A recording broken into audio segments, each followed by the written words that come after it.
مساء الخير حبايبي الحلوين، اهلا بيكم وبرحب بيكم في برنامجنا وحلقة جديدة من برنامجكم حكايتك مع هلا. النهارده حبايبي الحلوين هتكلم عن حاجة مهمة قوي، وهي بعنوان ما تحكمش على حد من بره. ليه ما نحكمش على حد من بره؟ لأنه لا يعلم بالقلوب إلا خالقها. وقال الله تعالى إن بعد الظن. قصتنا النهاردة بتتحكى عن راجل بسيط جدا عايش في قرية بسيطة جدا، أهلها ناس على قد حالهم جدا. الراجل ده كان بيشتغل ايه يا جماعة؟ كان بيشتغل شغلة يمكن متداولة جدا وكتير من الناس بيحتاجوها، وهي شغلة ايه؟ الخياط. الراجل ده يا جماعة كان راجل خياط بسيط جدا، كان بيخيط للناس الملابس بتاعتهم في القرية. في يوم من الأيام هو قاعد كده في مكانه أو في دكانه اللي هو بيخيط فيه، جاله راجل فقير جدا من ضمن الناس اللي هي بتخيط عنده في المحل بتاعه. فالفقير قال له، شايف ان هو بيشتغل وعنده شغل كتير، فالراجل الفقير جاله وقال له ايه؟ انا شايفك ان انت بتكسب فلوس كتير او مال كتير، هو انت ليه ما بتطلعش جزء من الفلوس دي زي ما الجزار بتاع القرية بيطلع كل يوم او كل وقت معين، بيطلع جزء من اللحم بتاعه ويوزعه على الفقراء والمساكين.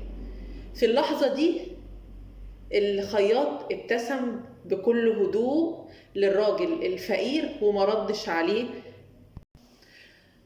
طبعا يا جماعة الراجل الفقير اللي كان عند الخياط ده وخرج بقى، بعد ما خرج من عند الخياط طبعا الراجل ده ما كانش كويس، فطلع للناس في القرية وأشاع بينهم وقعد يتكلم مع أي حد يقابله ويقول له إيه؟ الراجل الخياط ده راجل غني جدا وبيجيب فلوس كتير جدا، وبالرغم من كده ما بيحاولش ان هو يساعدنا او ان هو يطلع اي فلوس للناس الفقيرة اللي مش محتاجة. طبعا من كلام الراجل ده بدأت الناس تكره الراجل الخياط شوية شوية، لحد ما جه في يوم من الايام الخياط مرض يا عيني، جاله مرض ونام في الفراش في بيته. طبعا اهل القرية نتيجة للكلام اللي الراجل الفقير قاله قبل كده عليه، بدأ الناس ان هي خلاص ما بقاش حد يهتم، لدرجة ان الراجل لما مرض ونام في البيت مفيش حد زاره ومفيش حد اهتم بيه. طبعا بعد وقت من مرضه الراجل الخياط مات.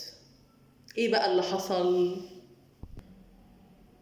طبعا يا جماعة بعد موت الخياط، عايزة أفكركم بحاجة قلتها في أول الحكاية، إن الراجل الفقير لما كان عند الخياط كان بيقول له إيه؟ كان بيقول له هو أنت ليه ما أنت بتكسب فلوس كتير، ليه ما بتطلعش الفلوس دي زي ما الجزار بيعمل؟ الجزار بيكسب فلوس كتير وبيطلع الفلوس دي. إيه اللي حصل بقى؟ إن الخياط بعد ما مات بدأت اللحمة اللي كانت الناس متوقعة إن الجزار بيبعتها بدأت تتقطع، ما بقاش في لحمة بتتوزع. فبدأ الناس يسألوا الجزار هو أنت ما بقيتش توزع اللحمة ليه؟ رد عليهم الجزار وقال لهم، قال لهم يا جماعة أنا ما بقيتش ببعت اللحمة لأن ما بقاش بيتبعت لي فلوس أجيب بها اللحمة. فقالوا له فلوس إيه؟ احنا كنا فاكرين او متوقعين ان انت اللي بتوزع اللحمه دي. قال لهم لا، الفلوس دي كانت بتجيلي من عند الخياط الله يرحمه، هو اللي كان بيبعت لي الفلوس بجيب بيها اللحمه وبوزعها. طبعا كان اندهاش الناس وصدمتهم، انهم اولا ظنوا في الراجل الخياط ان هو راجل بخيل جدا ومعاه فلوس وما بيتبرعش باي حاجه، وثانيا لما عرفوا كده ابتعدوا عنه والراجل مرض ومات وحيد. طيب يا جماعة نستفيد ايه بقى من القصة دي؟ احنا نستفيد ان احنا ما نسيئش الظن بحد، لازم نحسن الظن بأي حد لحد ما يثبت العكس.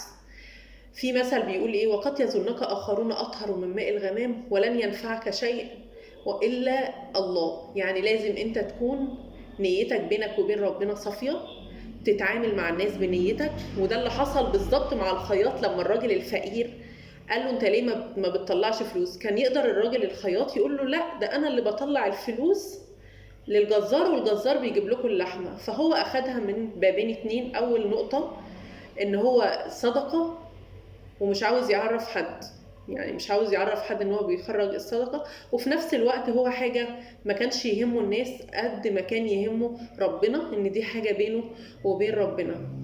اتمنى النهاردة ان تكونوا استمتعتوا بالقصة معايا وبالحلقة، وعلى موعد ان شاء الله مع حلقة جديدة غدا. تصبحوا على خير.